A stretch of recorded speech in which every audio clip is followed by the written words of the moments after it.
Buddy, I'm David Weinstein. I'm the founder and CEO of Freshwater Advisors. We are a national tech scouting and venture catalyst organization. We scout emerging startups for Fortune 500 companies across the country. We have offices here in Utah, Chicago, Los Angeles, and Toronto. I just moved to Utah 2 years ago from Chicago, where in a past life, when I had hair, I was the chief technology officer for the city of Chicago. And something I'm really proud of, I founded the Chicagoland Entrepreneurial Center, which most people now know today as 1871. So I've spent about 10 years helping entrepreneurs raise capital, secure customers, and recruit talent.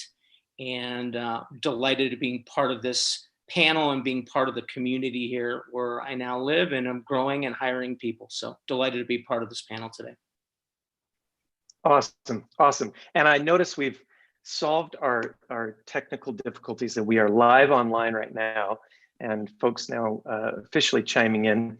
If you didn't hear the introductions, I will simply say we have Kimmy and Leslie, both in the space of venture funding, female and minority founded startups, and Jeff Erickson from Carta, which many startups know as a cap table management solution, which in the future or near future is becoming a liquidity platform. So we're really excited to hear more about that, Jeff, in a little bit. But for today, our focus and conversation is on what has changed, fundamentally, what has changed over the last 6 months that's going to have a long-term effect on founders, entrepreneurs, and startups.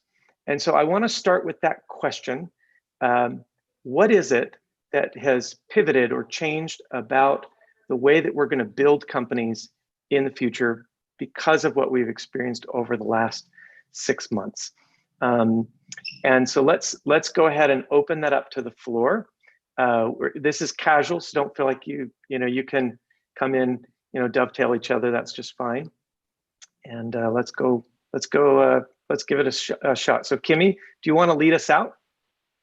Sure. I think, the easiest thing for us to point to is the way in which we work. That I think is a fundamental shift that I expect to continue going forward. So we're realizing that productivity can be still maintained, even with not having co-location and being in a physical office. I think that's a change that we've seen many companies doing, but this pandemic has essentially accelerated that change. And my hope is that that adoption continues going forward. That also changed things for the startup industry. I think the more that people have been able to adapt to that or make that a part of their culture and be able to manage that remote work, the better off they'll be in the long term, both for being able to get talent acquisition, which may go beyond your geography, and then also potentially better supporting your employees. Now, I think we've also seen that go the other way. People are working a lot more, so we have things to learn through this change. But certainly, I think that is overall net positive for potential acceleration of innovation and also involvement and getting more people involved in especially more industries, but certainly the tech industry where we have our focus. I think there's a lot to be gained there. And on the startup side, I think, or industry, the venture industry, and Leslie will probably commiserate with this, we have a lot of adapting to do because a lot of people are not used to forming relationships and writing checks without having those in-person meetings. I think I've seen founders, especially early stage ones, have access to investors they wouldn't otherwise because they weren't in the geography. So that one I think is going to be a slower change, but it's certainly opening up opportunities for persons to interact with and potentially get investments beyond their near geographic regions. It's great. Yeah. Other thoughts? Yeah, I agree with that. In following up with what Kimmy said, in terms of, I mean, I don't think that we ever imagined we wouldn't be able to meet face to face our founders who are investing in, and in some ways it's made it harder for women, but not for women that, well, it's made it harder for women just generally, actually underrepresented founders, I would say generally, people who are not known to other, who don't have a track record or who are not otherwise known in the startup community because they're starting from scratch on Zoom, as opposed to having a track record or knowing somebody who knew somebody So it's been harder as a result for women and minorities to raise during this time. Now that begs the need for more venture capitalists like us who focus on those groups, because we know that most of the people we're meeting by Zoom, we've never met before. We don't know anybody who's met them before. Emerging founders, just like we are emerging managers, and we have to do our fundraising by Zoom, which is maybe even harder because people invest in us based on relationships. And if they can't meet us, it's difficult. It's very, very difficult. We're used to meeting people 4 times if they're going to write a large check to us as a fund. So and will that change forever? Because you asked the question of how lasting this will be. Well, I mean, people who had never done meetings by Zoom before, and I would say people in the demographic that is mine and above, many of them had never done meetings by Zoom before. Now that they realize they can be anywhere in the country and the world, and maybe they can get more comfortable in doing the meetings they ordinarily would fly to New York to have an hour meeting. Maybe that will be something that will no longer be necessary. So I was just pulling what Kimmy said to light. Okay, Jeff and David. I would love to get the thoughts from the other panel members on, do you think that this is leveling the playing field at all, where everything's not necessarily geographically based? It seems like talent acquisition has opened up, kind of like what Kimmy had said, where people don't have to live in San Francisco or Boston or New York in order to be part of a startup community. And do you see, I don't know, are you seeing that shift take place? And do you think that levels the playing field, maybe even for women and minorities, where they're on a level, more of a level playing field, where we are moving more to a Zoom-based, geographically distributed model? Yes. I think, Jeff, I think that could actually, I actually think that could cut both ways, because yes, you can get your funding from anywhere if you're an entrepreneur now, right? If you could get through people by Zoom. But on the other hand, people are meeting locally here in Utah. People are meeting face to face. And so it may be easier for you to get local money. And I know that people are starting to meet again in Houston, one-on-one, socially distanced, face-to-face. What's not happening is the big gatherings. What's not happening is I'm not going to go fly to New York to meet somebody I've never met because I'll be quarantined for 14 days. So I think yes, but. Yeah. So I'd actually like to jump in and echo something that Leslie said. So I think that the playing field is not equal. And I actually run a $20 million climate change investment fund for a large corporation where we specifically targeting minority women businesses. And what we're actually finding is that folks that have good networks are actually taking advantage of this time, while folks, and unfortunately many of them are minority women founders that are just starting to build a network, they're not at this, they're starting from scratch with Zoom. So they're getting access to meetings, but to Leslie's point, the trust on closing is very different than having access to meetings. So I'm actually seeing the gulf extenuate. And I also want to add another comment. In cities, I'm from inner city Chicago, and to Leslie's point, in the mountain region, some companies are doing really well. In inner city, dense urban environments, way more challenging. And so I actually see some differences in geography and location. On a positive note, I really do think the mountain region, and specifically here, is poised for some really good success coming out of it. But I think we have to be honest about the reality of how this is affecting cities and disadvantaged communities. And we're seeing that for sure. I think that's a really interesting and important point. A lot of the urbanization of tech, let's just say, has resulted over the past 2 decades or 3 decades in a lot of collisions. People working in close proximity, being able to kind of mesh ideas, attend lots of events together. I worked in Manhattan and London, and I saw how this occurred in a really highly dense urban environment. It was very beneficial actually to have government and tech and finance and everybody to, to mesh in these workshops or meetings or events and exchange ideas. That idea exchange is in some ways more challenging. I do want to touch on one or two other topics, which I think are really interesting. We do talk a lot about the future of work, and I think Kimmy makes a great point. We've now figured out we can be distributed and flexible in our work models. I actually, as an office space provider, in my particular niche, I think this is quite good for the world and for my business model, actually, because I believe people will pick home like small bases for collaboration, and they may have more flexible distributed work models on a regular basis, but people still are going to need to come together in person at times. One thing that I don't think gets addressed a lot is risk. We've got 3 venture capitalists or investors on this call, and one who is dealing with a lot of cap table management and liquidity in the future. And my question is this: what has changed fundamentally about the way we look at the risk profile of a company, and how will that affect the future of the way that companies get funded? Has anything changed, or do you feel like it's a non-issue? Well, I mean, I think in terms of what we're all talking about, we're talking about this sort of touchless society in some ways. They have to be able to survive, not having face-to-face contact with customers, with suppliers, with whomever, and being able to close deals on Zoom or to close deals remotely, right? So risk, I guess there's a lot of risk with businesses that are travel related, face-to-face. What was the other part of your question? There was another part.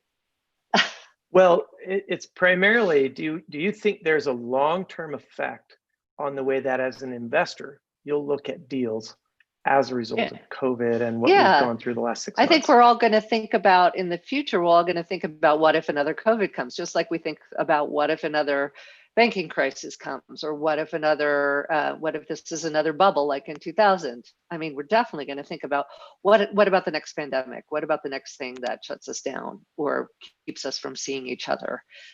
So yeah, definitely will have long-term effects in terms of how we look at things, I think. Are they COVID survivable? Mm-hmm. That's the interesting question, the COVID survivable one. I guess it's just another one, as you mentioned, Leslie, another crisis to just think about. I don't think this has been top of mind for us. Like, people have been speaking about the potential of a pandemic of this size happening, but now that we've gone through it, it will be a little bit more real as we go forward looking at them. I would abstract this a little bit and think about how has it changed how investors look at founders and their ability to navigate these kinds of crises on a more abstracted level, because we've seen industries that have gotten tailwinds, and some of them are really capturing that. And we're seeing those that have hit headwinds and either have just not been able to adapt, or it was just very crippling to the business. So especially as an early stage investor, I'm looking at what did founders do in moments of crises, whether it's on a global level or macro to their business. And I think this has exposed the teams that are able to adapt. And we're seeing corporations that have not been ready for moving to remote work struggle with that. And are we seeing startups being able to more adapt? And what have they done to navigate this? And I think, to Leslie's point, the critical piece is how the industries that have been most affected, like travel and leisure, and how are they going to adapt going forward? And are they going to be able to sustain these new businesses that they may have pivoted to, and these virtual instances, so that they have some kind of diversification to weather the next storm? And that's a beautiful point. I'll just add, just the obvious risk profile for me that I'm seeing in deals is a longer pathway of capital. And so you're going to need more dry powder to handle uncertainties. And all of us have lived through multiple down cycles. This is different. And I'm currently in the middle of 2 deals right now where one of the investors actually said, listen, we're in, but we actually want to up the round because we're worried of the uncertainty going forward. I've never really seen that before in 25 years to see that. So the runways of needing capital are definitely extending, and that is definitely something new. And that has both positive effects and negative effects to it. If we could go technical for just a moment, what do you think a tech founder should have in terms of runway. Well, I'm going to be But curious. as an investor, right now in the environment that we're in, if somebody's listening and says, "Well, I'm a founder of a company," what kind of runway do you think an investor would expect? Well, let me just go real quick on my point. So normally it was 12 months of capital. What I'm hearing right now with these deals is 15 to 16 months. So that is definitely a 30% increase for sure in runway. I don't know what other folks think about that. 24 at least. I was thinking 18 to 24 months is where you're starting to feel pretty comfortable. So we have a range. Either way, it's extended, right? No doubt. It's not 12 months anymore, is what we're all saying. Right. No, I'm talking about the distribution of capital to people who are on dry powder are basically doubling down on people that they already know or already had in their pipeline. So those trust networks are there. If we continue through this pandemic of not being able to build those trust networks, we need to make sure that, especially if you're raise more, because your timelines may look longer if we're continuing to be in this stage of you haven't built a relationship yet. It's going to take longer to get checks written. And then also cash is king, like just being able to ride any dips in your business beyond just capital raises, like revenue generation is going to be huge. Okay, so there was one other kind of thing that came out of Kimmy's initial statement about work and life. I happened to notice that both Leslie and David are in Park City, which has had a massive influx of people over the last 6 months. Home sales are at an all-time high there. In fact, I think I saw a report recently that in a matter of 3 months this year, they topped in home sales what they had accomplished in sort of like 6 to 9 months last year. Yep. And so what do you think is going to be, you talk about the benefit that these lifestyle markets are going to pick up and the change of that's happening to the urban environments. How does that change the way that founders are going to build businesses and the way they're going to incentivize employees to join that process? Yeah, good question. Right. One of the thoughts I had was, I know David has an intern that he's sent out to all of these communities, these mountain communities, just to kind of study what's going on there. And, I think that it's interesting that you're seeing a focus there that people are flocking to areas like Park City, or if it's Winter Park, Colorado, or wherever. And you could see some potential hubs there of founders, but also investors. I mean, you can see these micro ecosystems pop up, I think. And David, I'd love to hear if you've found anything from your intern. Well, one, I'm looking at Leslie on this. One, just so I'm actually in Sugar House, so just to be very clear, but very close by. It's extraordinary. I mean, one, I've had so many people come out here that are literally accelerating their decisions to stay in cities, moving out here. It is no doubt happening. It is very good for the region here, but it's going to create some dislocation, no doubt about it. Again, I am excited about this for the mountain regions. And what Jeff's talking about is, I've always been a big believer in regional growth. When I founded what is 1871, we grew strong by growing the Midwest strong. And I actually believe that stitching together mountain communities as a region makes us extremely strong right now for talent and for sharing technologies and customers. So I'm excited about that, about the prospects for us out here, without doubt. Interesting. Other thoughts on that, Leslie or Kimmy or Jeff? I'm excited to see how many people, some people hate them, some people love them, how many people are moving here from California. And specifically, I mean, both Northern and Southern California. So what will Silicon Valley look like? What will San Francisco look like? Will we finally will people finally realize that that San Francisco is not the only place to create unicorns and for investors to flock? Will they stop making founders move? And I think they already have, to the Bay Area. You know, a lot of accelerators out there make their founders move, but now they do not want their founders to move because they realize they could get great talent everywhere and they could have a virtual company if they're able to manage that. Anyway, I'm excited to see sort of what the future brings from that regard.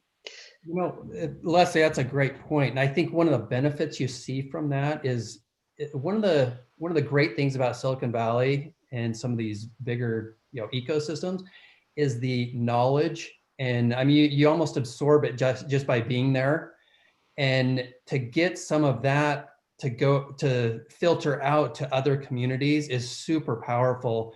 And you see that in some of the emerging ecosystems where it takes people from Silicon Valley or, you know, Boston or some of these other areas to come into these areas and educate the broader population a lot of times. And I think, I mean, we look at you know, Kimmy coming from Silicon Valley and the impact she has here, David coming from Chicago, and Leslie, you coming in from Houston. All of that is super helpful to our community here. And I think we'll see more and more of that happen, not just in Salt Lake City, Park City, but in other, you know, smaller ecosystems as well, which is exciting. Yeah, and I think Absolutely agree. me too. I agree. I'm one of the Cali expats, hate it or love it. But I do think, to David's point, there is a word of caution in here too, that we need to be prepared. You know, I was in Oakland and San Francisco for over the 10 years. And so we also have seen, you know, the positives and the negatives of it, and our municipalities need to be ready for that. But overwhelmingly, I do see this as a positive effect, and I believe in the power of melting pots. You know, David and I share the connection of Chicago and Salt Lake, and I think there's a richness that you can get when you bring so many different people together. And I think, you know, to Leslie's point, you don't need to be in the Bay Area to build a big company, and we're going to see more people recognizing that. And if we can get more mixing of different experiences, cultures, backgrounds, we'll be richer for it, for many things, economically. Definitely. And just think about the educational opportunities now. So for example, I'm part of a syndicate. Jason Calacanis is in Silicon Valley, and now everything he does, Angel University, Founder University, all of his demo days, the same thing with Y Combinator, they're all online. So it doesn't matter where you are, you can learn, and you used to have to go in person. You couldn't do it online. And that's thousands now. There's thousands of educational opportunities coming from everywhere. Yeah. And we were virtual to begin with. I think that is exactly what can happen. It's like you're getting founders sharing their knowledges and their network in a much wider way, because you're not discriminatory to the fact that they can't move because they have a family, or they can't move because they carry debt. So I think overall, this is a positive.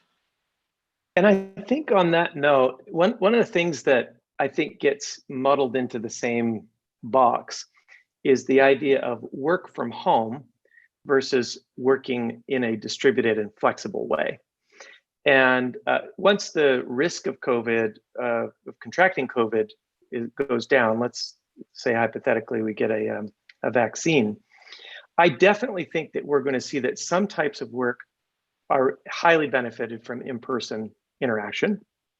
And we're also going to see a long-term, I predict we'll see a long-term effect of the places where people work. So I think we will have a lot of folks that choose lifestyle markets. They want to get close to nature. They want to be able to enjoy a lower cost of living. But they will still, they may travel to the big hubs like New York or San Francisco. So we might see an influx, an increase in sort of monthly business travel to those markets. But we may also see that people are working from home 1 or 2 days a week and from a hub of some type a couple days a week. They want the variety, particularly for people who are not as in different socioeconomic circumstances. So for example, we've observed that we've had a number of employees of larger companies, I'll just say Adobe as an example, come to Kiln, and they've gotten memberships. These are folks that maybe live in a condo, or they may just have a home circumstance that just isn't helpful for work. Some people find that having kids at home is challenging to do work at home. Some people love it. Some people have a roommate who's screaming on their Zoom calls in the bedroom next door and really aren't able to work productively at home. So I think what it does is it gives people choice. And right now that choice isn't there. And there is an exhaustion, I'd say, from not having that choice of being able to either go into the office or stay at home. Some people really have to stay at home because of COVID.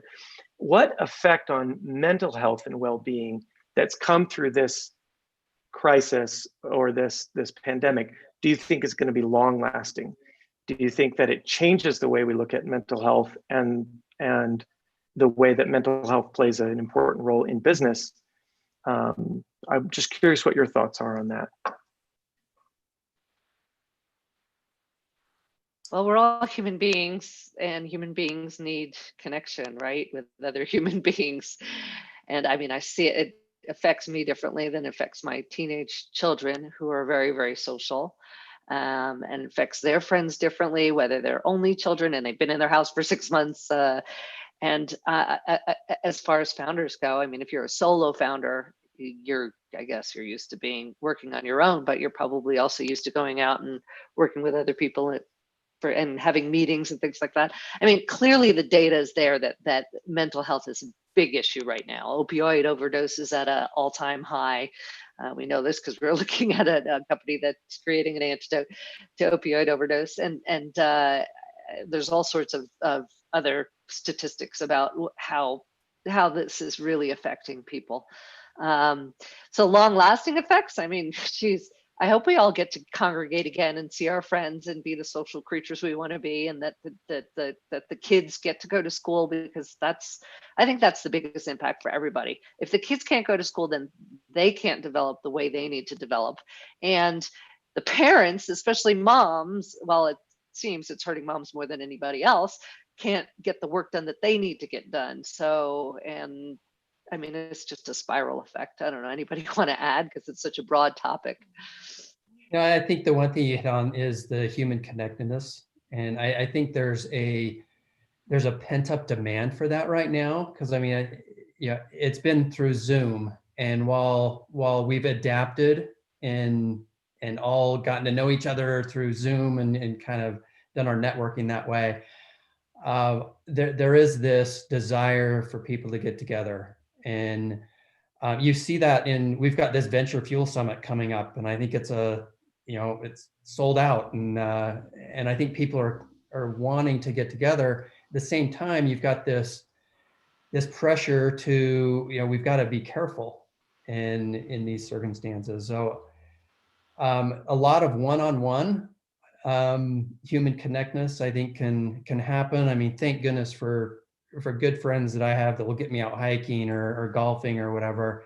I mean, it's so needed, I think, for our mental health. And, I think the more of that we can do individually, reaching out to each other and including people in opportunities to get out where they, especially outdoors. We kind of have a unique situation here where we can get outdoors. I talked to some of my colleagues in New York or San Francisco, and they do feel more constrained. And so I think we're really blessed here to have that opportunity, and maybe we take advantage of that and get more people to come out in small groups and get out and have that time to be connected. Yeah, I think you said two things there, Jeff. It's connecting to each other, but then also connection to nature and outside. And I think especially in cities, and we're seeing it with colleagues in Chicago, there's this sense of being trapped and you don't have those options. And I think, this is again a space where we were already seeing change and people recognizing mental health is just as important as other benefits and fitness, etc. And now we are being put face front with this. It's really, really critical, and it's not something to be ignored. And so, I am friends with the founder of Ginger.io, and they were doing this for corporations before. Is like, make this a part of what you do for your companies. And I think we need to continue to see that happen, because this is showing us that, especially in times like this, people suffer, and it's only in the benefit of the company, but also your employees, that you actually look after each other and pay attention to that fact. And have conversations when conversations need to be had. You know, when George Floyd was murdered, a lot of individuals who are working corporations didn't feel heard or, you know, given any space. And so there's a lot of opportunities for us to look at, like, how are we as companies, as individuals, as colleagues, as friends, making sure that everybody's looking after themselves, especially in a time when we're all under crisis and under pressure.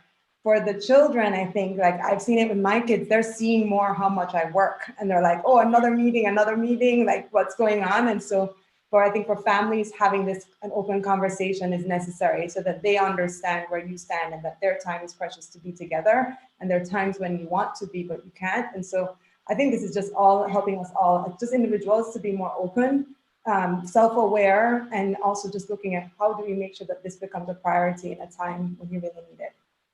Yeah, just to weigh in for a second, as the son of two psychologists here, so I'm hyper aware of my shortcomings. I'm concerned about this on a number of fronts, and I'm more concerned in inner cities, especially it gets cold, and very concerned about that. On a positive note, mental health and the ability to be vulnerable and talk about this, the stigma is coming down. And now it's okay. There's this movement called conscious leadership where you check in and say how you are. And now I'm seeing that going from in the shadows to being accepted. And that is a beautiful outcome of where we're at as a society, so that we can actually talk about this, Arian. And I'm good for you for putting that question out there. And so that's a positive, is that we can talk about mental health and it can be accepted. And so I believe that's a positive thread for this. And it's critical. All of us are friends on this panel, and mental fitness is critical to being an entrepreneur.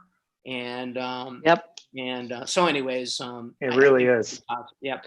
It really is. And I don't know any founder that over the last 6 months hasn't faced a moment when they've just felt fear or terror or real concern or a lack of knowing what to do in the circumstance. And that uncertainty is challenging for anybody, but in the current circumstances, it's harder when you're alone. I do want to say that I think that the uncovering of the need to focus on mental health and well-being will be a long-lasting effect of COVID. I think it will actually be a real good and beneficial thing. There's two more questions I want to get to as we kind of get near our time. The first, and this is just a real rapid fire one, what businesses are most exciting and interesting to you coming out of this pandemic? It could be, you could say the industry or the kind of business that you're really kind of looking at and really interested in. So let's just do one each.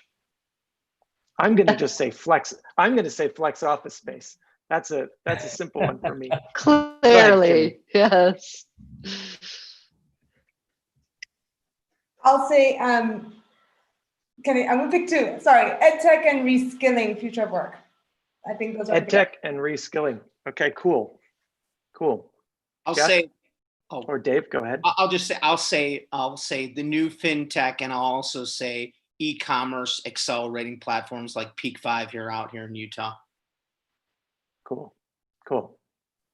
I will say solutions for the care economy to help the CEO of the household, and then fintech, financial inclusion. Cool. Yeah, we've heard fintech a couple times now. I think you continue to see that, and I think we'll continue to see fintech be a big focal point.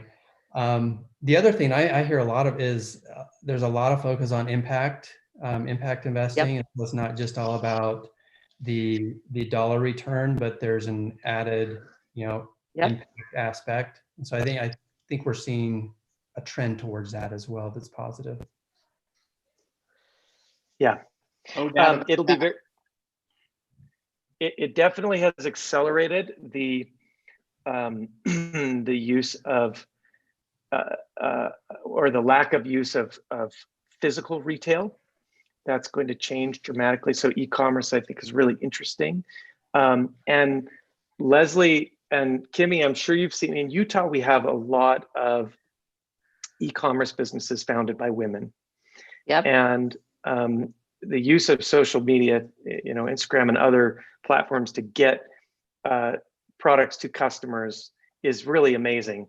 Actually, I was just thinking, I've actually bought 3 products via Instagram in the last week, and it's wonderful in a way that a mom and pop shop can now go online and get access to a customer base that is so broad and big. Yep.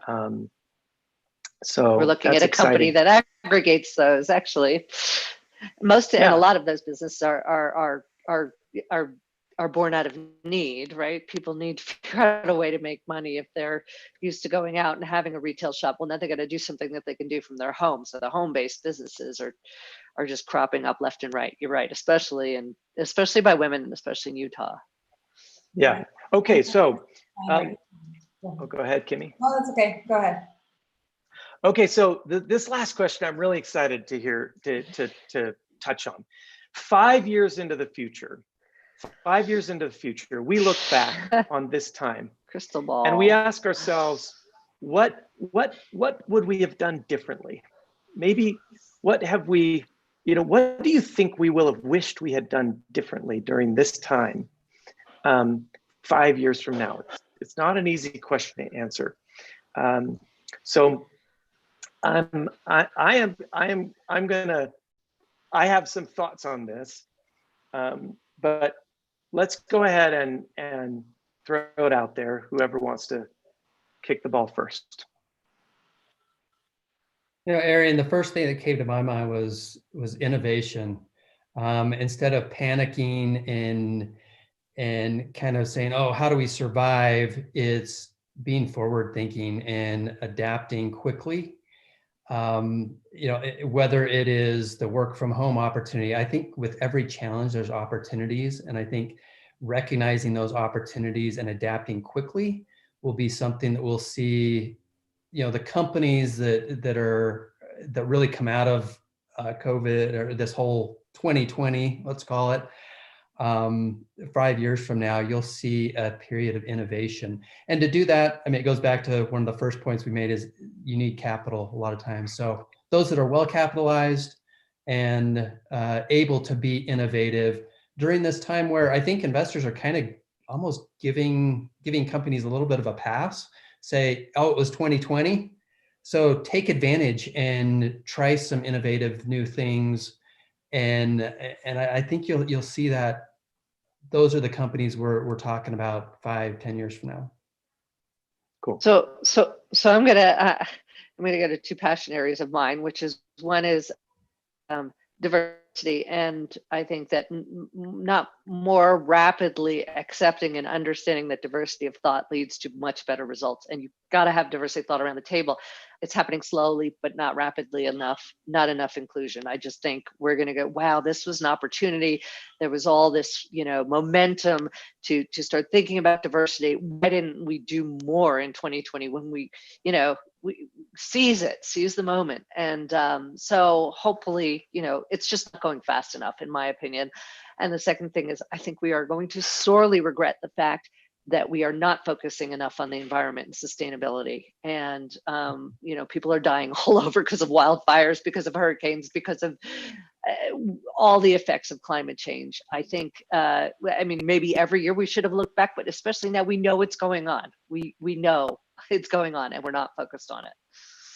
Love you, Leslie. I got to jump in. So the climate piece is so pronounced. I just wrote a piece about that today. But I think people will kick themselves for being chess masters, and I think those that are gardeners will do much better. And that means planting seeds rather than trying to pick one or two things. And so we need more gardeners during this time than chess masters. Yeah, I think my thoughts sum that all up too. It's just being bold, like actually not feeling crippled by fear and doing something, saying something, like taking a stand around Black Lives Matter, taking a stand that you're going to use this opportunity to better yourself, your company, and not just let everything wash over you. So being bold. Well, one thing is certain, entrepreneurs have had to learn how to manage through change. And that change continues to come rapidly, whether it's in the form of a fire or or a pandemic. In Salt Lake, we had earthquake as well as social unrest across a variety of topics, including racism. And it really is a unique time to be a founder of a company. And we are fortunate in our roles, all of us, to actually be able to observe the genesis of great ideas and people with the passion to take them forward. That is really a privileged role to be in for all of us, that we get to interact with people who put everything on the line to make something come out of nothing. And I'm grateful for everybody who's joined this panel today. Really look forward to actually having some time in person at some point. David and Leslie, please reach out. We would love to see you at some point in person. And with that said, thank you for everybody who's joined this conversation virtually. And we look forward to the next one. Wishing you all a very safe and happy week. And cheers. Thank you. Thank you. Thanks for inviting us. Everybody. Thank you. Have a great day. Bye-bye.